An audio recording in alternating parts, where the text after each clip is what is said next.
Hello. The theme of our 2023 Vanguard Economic and Market Outlook was beating back inflation.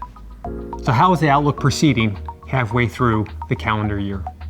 Well, there are three core components of our economic and market outlook.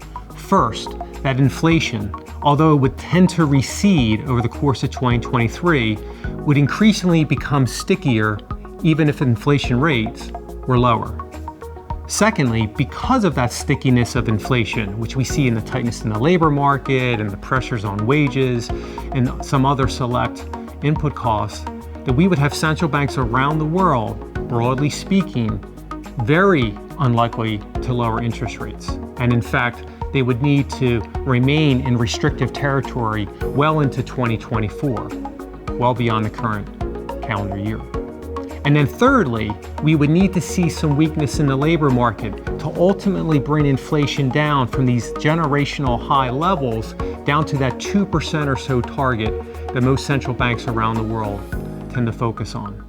And if anything, on that third dimension, the global economy has held up even better than our initial projections.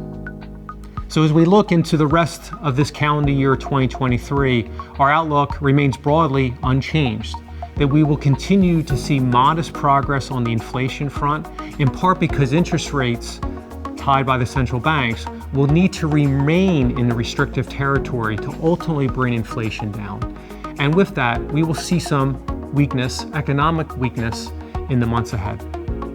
The one silver lining in all this is that you have parts of the financial markets, in particular the bond market, increasingly pricing in this reality of higher interest rates, not only for this year, but for the years to come, which should be a ballast for fixed income portfolios, and with that, broadly diversified global portfolios.